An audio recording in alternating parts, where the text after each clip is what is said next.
पानी पानी कर गई मुझको कलंदर की ये बात, तू झुका जब गैर के आगे, ना तन तेरा ना मन तेरा। अस्सलाम वालेकुम पाकिस्तान, मैं हूं Maliha Hashmi. Welcome to my YouTube channel.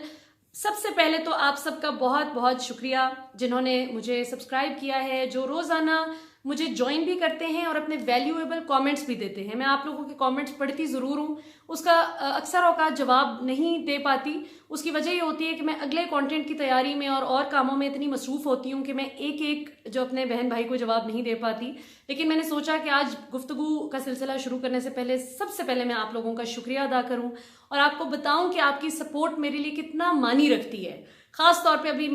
ये पिछले 1-2 दिन में जिस तरह से हामिद मीर साहब ने जो बदतमीज़ी का सिलसिला मौलाना तारिक जमील साहब से शुरू कर रखा था, और फिर जब मैंने और मेरे अलावा मेरे चंद साथियों ने जब मौलाना साहब के हक़ में आवाज़ बुलंद की और मौलाना साहब का कसूर पूछा, तो उस पर बजाय इसके कि वो जवाब देते और जो बातें वो खुद बरमला कहते रहे थे, जो मलिक रियाज साहब बरमला इनके मुंह पर बैठ कर कहते थे कि आप लोग झूठे हैं, और मौलाना साहब ने तो इतनी सख्ती से इनसे बात भी नहीं की थी,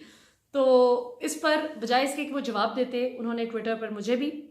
और भी कई लोगों को ब्लॉक कर दिया।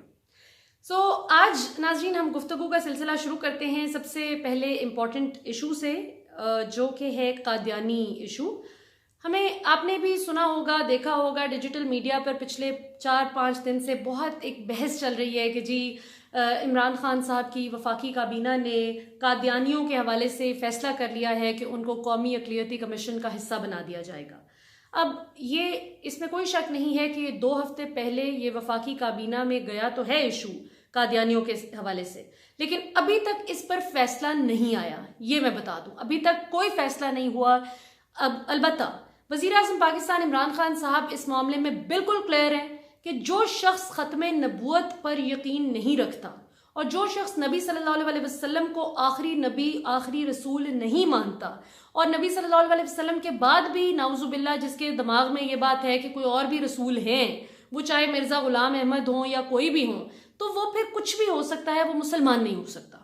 और इसमें ये नहीं है कि अब एक नया फैशन चल पड़ा है कि जी ये बड़ा जुल्म हो गया है, ये बड़ी ज्यादती हो गई है जी कि आप हमला कर दिया माइनॉरिटीज़ पे। याद रखें, ये बहुत गौरतलब बात है, इसको गौर से सुने। और ये वक्त है कि आपके बच्चे अगर 6 साल, 8 साल, 10-12 साल के भी हैं, तो ये मत सोचें कि बड़ों के करने की बातें, अपने बच्चों को भी से बातें बताएं। इसलिए कि जो लोग पाकिस्तान में फितना और शर फैलाने की कोशिश कर रहे हैं, वो छोटी छोटी उम्र से इन बच्चों को ट्रेन करते हैं, जो बड़े होकर फिर मुंह टेढ़ा सीधा करके अंग्रेजी बोल के ये ना हो करके आपको जो है वो बताते हैं कि जी इस्लाम में क्या क्या गलतियां हैं। हमें सही बातें शुरू से बतानी है प्रैक्टिकली कि ये किस तरह से प्रोपेगेंडा कर रहे हैं। अब बात है क्या नाज़रीन, इशू है क्या कि भारत, आपको पता है कि अपनी माइनॉरिटीज़ के साथ बहुत बुरा सलूक करता है, बहुत बुरा सलूक करता है। हालांकि मुसलमान बेचारे तो माइनॉरिटीज़ में फॉल भी नहीं करते, ठीक ठाक आबादी है मुसलमानों की वहाँ पर, इसके बावजूद बदतरीन जुल्म का निशाना बनाया जाता है वहाँ पर मुसलमानों को। और इस चीज़ को छुपाने के लिए भारत और दीगर जो पाकिस्तान मुखालिफ रियासतें हैं,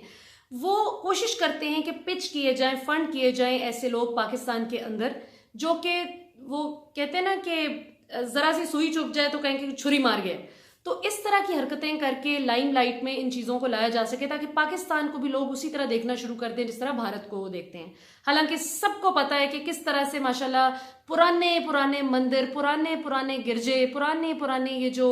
सिखों की इबादत गाहें हैं, गुरुद्वारे, इनको खोला जा रहा है, खोला गया भी है। और चूंकि हम इस बात पर यकीन रखते हैं कि गैर मुस्लिमों को अगर आप फैसिलिटेट करेंगे, उनकी इबादत गाहें अगर उनको प्रोवाइड की जाती हैं, तो उससे हमारे दीन और हमारे अकीदे पे कोई फ़र्क नहीं पड़ जाता, बल्कि हमारे अखलाक से मुतासिर होकर नबी सल्लल्लाहु अलैहि वसल्लम ने जिस तरह इशाअत की थी इस्लाम की, लोग ज़्यादा इस्लाम की तरफ आएंगे बनिस्बत इसके कि हम लेक्चर दें कि ओए बुर्का क्यों नहीं पहना, ओए दाढ़ी क्यों नहीं रखी। इन चीज़ों से इस्लाम की इशाअत नहीं की थी। नबी सल्लल्लाहु अलैहि वसल्लम ने पहले अपना इखलाक, और फिर जब लोग आप सल्लल्लाहु अलैहि वसल्लम के रास्ते पर आए तो फिर उन्होंने अपनी अपीयरेंस जो थी वो हुजूर सल्लल्लाहु अलैहि वसल्लम की तरह चेंज की थी। अच्छा जी,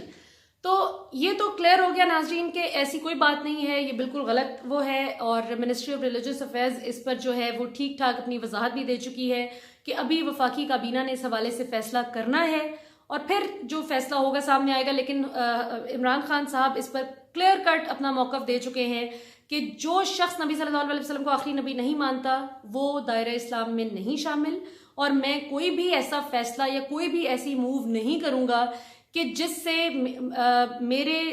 दीन के सेंटिमेंट्स हर्ट हों और मेरे लोगों के सेंटिमेंट्स हर्ट हों, और जो कि सीधी बात है कि इस्लाम के खिलाफ हो। दूसरी बात नाज़रीन, आज फिरदौस आशिक ईवान साहिबा की हम करेंगे कि आपने देखा कि 4 दिन कबल retired lieutenant general Asim Bajwa साहब आ गए और फिरदौस आशिक ईवान साहिबा चली गई। अब चूंकि आपको पता है कि पीटीआई के अंदर ही बहुत शदीद किस्म की रिजेंटमेंट उनके खिलाफ पाई जाती थी, चूंकि उनको फेस ऑफ पीटीआई नहीं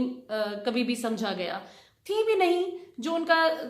तर्ज गुफ्तगू था, जिस तरीके से वो खुद, हालांकि ठीक है बहुत मेहनत करती रही अपने तई, लेकिन बहरहाल वो पीटीआई के वोटर्स को कन्विंस नहीं कर सकी, और काबीना की भी एक वास्ट मेजॉरिटी थी जो उनके अगेंस्ट थी।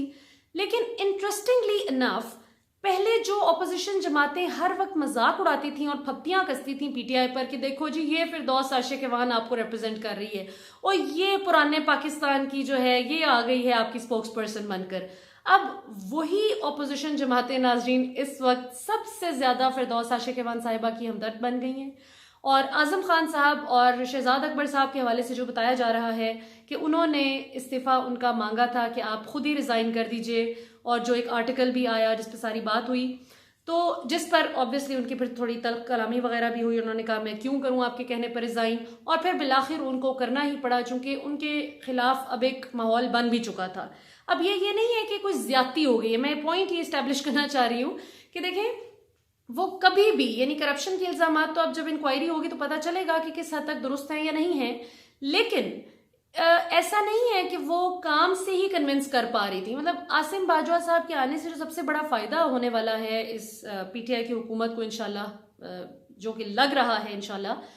वो ये है कि बहुत से आपके ऐसे सहाफ़ी जो हर वक्त बिला वजह टुक टुक टुक टुक लगाई रखते थे कि जी इमरान खान ने दायां पांव पहले क्यों रख दिया, बायां क्यों नहीं रखा, हमारे घर की मोटर खराब हो गई, हमारा पंखा खराब हो गया, तो इस किस्म के जो मतलब फ्रस्ट्रेशन निकालते थे सहाफ़ी, अब उनको सही तरीके से मैनेज करने का तरीका इनको आता है आसिम बाजवा साहब को। तो उम्मीद की जा रही है कि इंशाल्लाह ताला इससे बेहतरी के इम्कानात होंगे। अब फिरदौस आशिक ईवान साहिबा को 2 तरह के मशवरे जो मिल रहे हैं वो क्या हैं। एक, आपने आज शेख रशीद साहब जो वफाकी वजीर बराए रेलवे भी हैं, वैसे रेलवे के अलावा तकरीबन हर चीज़ पर ही शेख साहब कमेंट करते रहते हैं, कभी ये भी बताएं कि रेलवे का क्या आजकल सिस्टम चल रहा है। उन्होंने अपनी प्रेस कॉन्फ्रेंस में कहा कि फिरदौस आशिक ईवान अगर खामोश रहेंगी तो बेहतर रह जाएंगी। अब एक्सक्यूज मी, अब सीन ये है कि उनको खामोश रहने का मशवरा क्यों दिया जा रहा है, क्योंकि उनके मुकाबिल अब अपेरेंटली जो शख्स हैं आजम खान साहब, अब ये प्रिंसिपल सेक्रेटरी हैं वज़ीर आज़म साहब के, उनके बहुत करीब भी हैं, उनके बहुत बड़े कॉन्फिडेंट भी हैं, और वज़ीर आज़म साहब उन पर बहुत ट्रस्ट भी करते हैं। लेकिन ताज्जुब की बात यह है कि आमिर कियानी साहब जब गए तो उन्होंने भी अपने प्राइवेट हलकों में जो बातें की, जो हम तक ज़राए के ज़रिए पहुंची, वो यही थी कि वो आज़म खान साहब को मुर्द इल्ज़ाम ठहराते थे कि जी आज़म खान ने मुझे निकलवा दिया। इसी तरह जब इफ्तिखार दुरानी साहब special assistant to prime minister थे मीडिया अफेयर्स पर, तो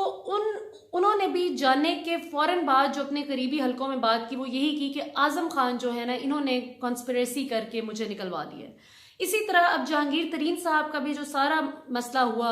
उसमें चीनी शीनी रिपोर्ट तो एक तरफ रह गई, उससे बहुत पहले से जो इनके आज़म खान साहब के साथ मसाइल चल रहे थे, वो अपने एक इंटरव्यू में जुबान ज़द आम पर वो उन्होंने जिक्र करके इस इशू को वो ले आए। तो अब पॉइंट ये है कि अब अगर फिरदौस आशिक ईवान साहिबा भी खुलकर आजम खान साहब पर बात कर देती हैं तो इससे मजीद उन पर एक मोहर लग जाएगी कि आजम खान साहब किसी को टिकने नहीं देते, जो कि वजीर आजम साहब के लिए थोड़ी सी इसलिए वरीसम चीज़ है, परेशान करने वाली चीज़ होगी, क्योंकि वो बहुत ज़्यादा उन पर ट्रस्ट करते हैं। सो देखते हैं आपा क्या फैसला करती हैं, क्योंकि फिरदौस आशिक ईवान साहिबा का भी फिलहाल जो मेन कंसर्न है वो ये है कि अगर मैं खामोश रह गई और मुझ पर जिस किस्म के करप्शन के इल्जामात लग रहे हैं और जिस तरह से मुझे विलन बनाया जा रहा है कि जी ये तो चोरी और करप्शन की वजह से निकली है, तो मैं इस बार तो वोट नहीं मुझे चले मिल सके और मैं हारी। लेकिन ये जो मैंने कुछ अरसा वजारत इत्तलात में और नशरियात में जो अपना रोल प्ले किया है, तो अब इस सब को भी मैं कैश जो करवा सकती हूँ अगले इलेक्शंस में, मैं नहीं करवा पाऊंगी अगर मैंने इन इल्जामात को ना धोया। सो प्रेस कॉन्फ्रेंस उनकी डिले ज़रूर हुई है, लेकिन उसके चांसेस ज़ीरो नहीं हुए। वो यकीनन अपनी प्रेस कॉन्फ्रेंस करेंगी। अब देखते हैं वो क्या करती हैं, क्योंकि हुकूमत की पूरी कोशिश होगी कि वो खामोश रहें, इस पर ना इतनी ज़्यादा बात करें। जाहिर है हुकूमती अरकान पर अगर वो कीचड़ उछालेंगी, बात करेंगी अपनी सफाई देते हुए, सो ऑब्वियसली दूसरी तरफ से भी वो फिर गुबार आएगा। और फिर बजाय इसके कि इस वक्त और इश्यूज पर बात हो, ये इशू लाइमलाइट में आएगा जिस पर अपोजिशन को सियासत करने का मौका मिल सकता है। सो देखते हैं कि फिरदौस आशिक़ साहिबा लिहाज करके हुकूमत को थोड़ा सा इजी रखती हैं या फिर अपना पॉलिटिकल करियर बचाने के लिए वो कुछ बोलती हैं। मैं ये नहीं कह रही कि वो कसूरवार हैं या नहीं, लेकिन बहरहाल ये बड़ी दिलचस्प बात है कि अपोजिशन जमातें और इमरान खान मुखालिफ जो सहाफ़ी हैं, अब उनकी हमदर्दियाँ बेतहाशा फिरदौस आशिक़ साहिबा की तरफ हो चुकी हैं। सो ये एक थोड़ी सोचने की बात है कि अगर वो इतनी ही बेकसूर हैं तो फिर ये लोग इतनी हमदर्दी उनके साथ क्यों कर रहे हैं, क्योंकि अपेरेंटली जो भी शख्स मुल्क के लिए कुछ अच्छा करता है उस पर अक्सर ऑपोजिशन को तो एतराज़ होता है। सो लेट्स सी, देखते हैं वो क्या फैसला करती हैं। और अगेन कादियानी इशू जो है इट डजंट एग्जिस्ट, इस पर जब फैसला आएगा तो फिर हम ज़रूर इस पर डिबेट भी करेंगे इंशाल्लाह ताला। लेकिन फॉर नाउ वज़ीर आज़म पाकिस्तान इमरान खान साहब खुलकर बता चुके हैं कि जो शख्स नबी आखिर सल्लल्लाहु अलैहि वसल्लम को आखिरी नबी नहीं मानता वो मुसलमान नहीं है, और he is very clear about it. इसमें कोई बहस नहीं है, चाहे इस पे लाख कोई फ़ायदे उनको बताए कि जी आपको ये फ़ायदा हो सकता है अगर इस पर आप खामोश रहें, इस पर कोई कॉम्प्रोमाइज़ नहीं है इंशाल्लाह। पाकिस्तान जिंदाबाद।